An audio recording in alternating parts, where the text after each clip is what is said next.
Hello, and welcome to a quick short guide on Kratuga ruins as a succession warrior, which is, in my opinion, the second best class here. The best class being Awakening Nova, and the rotation that is worth doing is a triple room rotation, which consists of a double room and plus a corner room rotation. Now this is a place where I like to park my horse, and I also like to use my tent here. I recommend using the tent buff because every 1% drop rate is like 2 million per hour to 3 million, so you will get your money back. Now, Kratuga Ruins, you don't need a lot of gear. You can farm this place on seasons if you have like pots and maybe some resist crystals, because the mobs they do stiff and bound quite a lot. But mainly it's about knowing how the mobs work, the Kimo locations and patrols. So today I'm going to be focusing on them. Now for this pack is the first pack of the first room, and there's really not much to say because there's not a lot of mobs and the Kimo here is stationary. The main thing is to not use your tremor skill over here because you will need it for the next pack. So just do Lingering Crit or Scars and just finish off this pack quickly. For this pack, there's only one stationary Kimo here. However, I would recommend you use Tremor because 1, you do not need it for the next pack, and 2, the mobs are quite spread out. So see, I can use Tremor and I aggro everything. And I just finish them off. Now for this next pack, there are only 2 Kimos right here, so you don't need to worry about the Kimos. However, you do need to worry about this mob over here, so I would recommend using Ground Roar to aggro it, and then probably using Scars or Link Crit to finish them off. And for this pack, I like to use Ground Smash into Tremor, because there's 2 Kimos over here, one here, and there's a stationary mob that does not move over here, so I like to use Ground Smash into Tremor. Now for this next pack, there's actually 2 patrolling Kimos. You can see one over here and another one that I do not know the location of. So what I like to do is, since I do not have Tremor up, because I already used it on this pack, is I go over here, I use Ground Roar to find out where the Kimos are, and I use Scars to kill them, because if all 3 hits of Scars connects, then that will be enough to kill Kimos. Now for this pack, there's 1 Kimo over here that's stationary. The main thing about this pack is that it's quite spread out, so you will need to use Ground Roar, and I would like to stand around this Kimo here so that it does not burrow. And the main thing to know about this pack is to do not use Tremor like I did. Don't use Tremor, and the reason why is because you will need it for this pack over here, since there are 3 patrolling Kimos. Oh, for this pack, just use Scars or Lingering Crit. I like to use Lingering Crit because it's a very tight pack. And for this pack, there's 10 mobs over here, and there's 3 patrolling Kimos. Now, you always want to use Frenzy into Tremor to suck up all 3 Kimos. Otherwise, you will have a very bad time.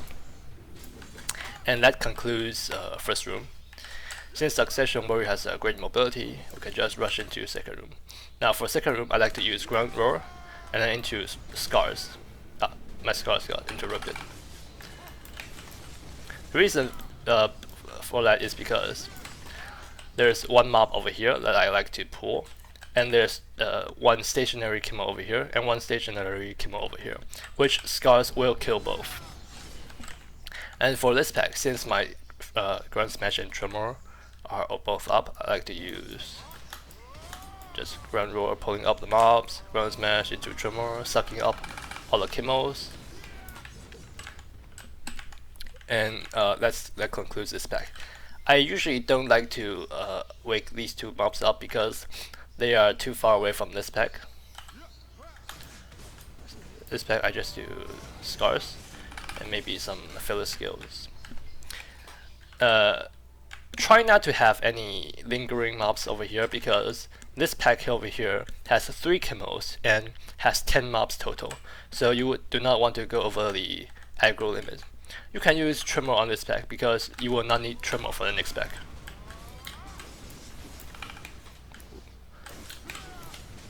Whoops.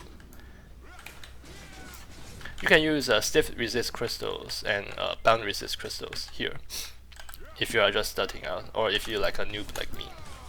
For this pack, do not use Tremor. And the mobs are quite spread out, so you need to use Ground Roar to group them up. Otherwise, it's a very easy pack. Now, this concludes second room. Oh, well, not. There's also this pack over here. If you do not clear fast enough, for example, if you're just starting out, or if you don't have enough gear, you can just head back, kill this pack, and head off into first room, and that will be a 2-room rotation. However, if you want more trash, you have to head into third room. Now, for third room, the reason I did not want to use Tremor on the last pack is because you need to use Tremor right now. I would recommend you Frenzy into a straight line because of desync from this doorway. So I like to use Frenzy into Tremor because there's 1 chemo over here and there's 1 chemo over here, and there's two mobs that are stuck on the walls. So I like to use Frenzy into Tremor. I kind of missed the mobs behind me, so this is kind of a bad example, but you get the idea.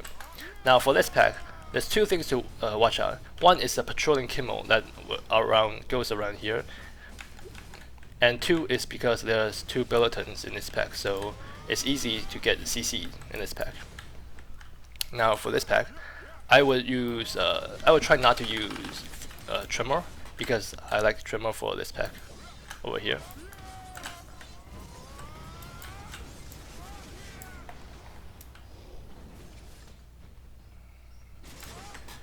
Because there are 2 patrolling chemos over here, and I like to use Tremor to vacuum them up. Now here, if you clear really fast, you can head off to this pack, which is like the worst pack of the triple room rotation because the mobs are really spread abroad and there's like patrolling chemos everywhere. So I usually skip this pack and head off to this pack. Since there's like not a lot of mobs this pack, you can pull this pack over here to the pack with the waterfall. But that's a bit too hard for me, so I like to just do the pack separately. Now this is the final pack of third room. You can leave some chemos behind because by the time you head back into second room, they will have lost their aggros.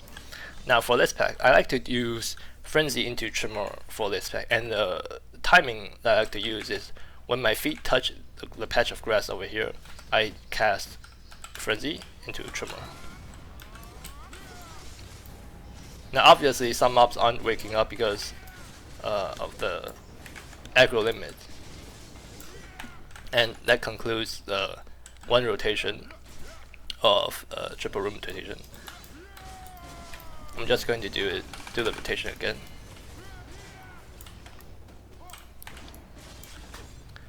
Do Frenzy into Tremor, and then Ground Roar into either Scars or BSR or Link Crit. This pack you do Ground Smash into Tremor, and for this pack you use Ground Roar to find where the chemos are, and then you use Scars to kill them before they burrow. For this pack, you stand over here, you aggro these mobs. You do not use Tremor.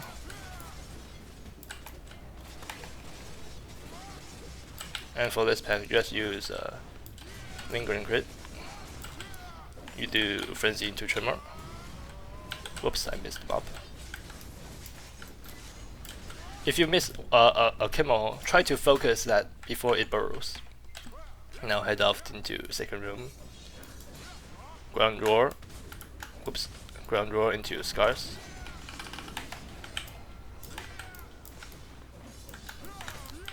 And then Ground Smash into Tremor on this pack. scars on this pack because very big AoE, and then you can do ground smash into Tremor on this pack. Do not use Tremor on this pack.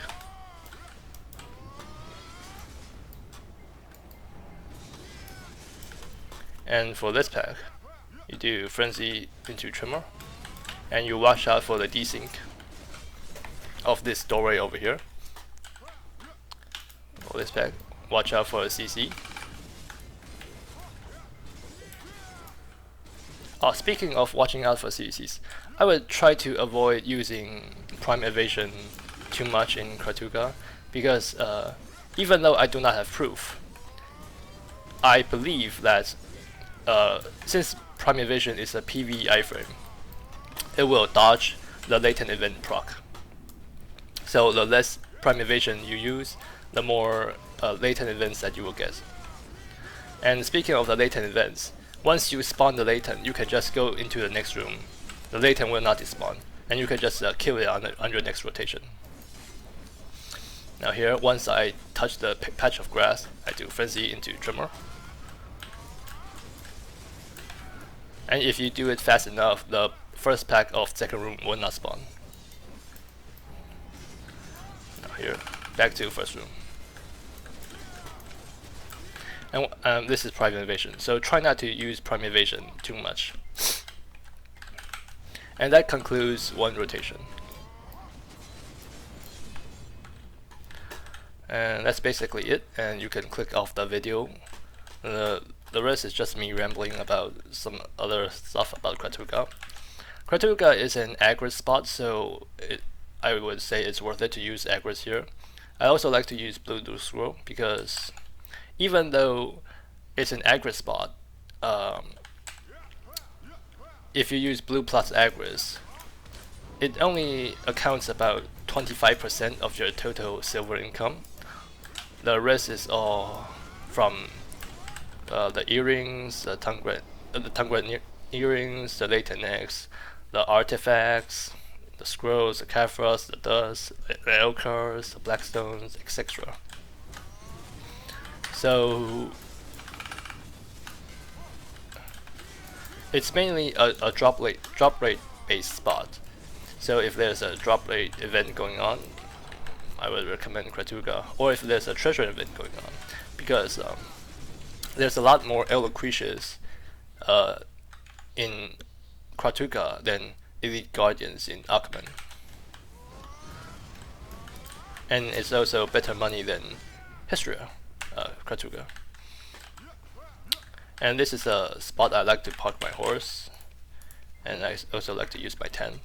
And it's always worth to use 10 buff here because you basically make back your money and then some from your 10 buff. Is there anything else?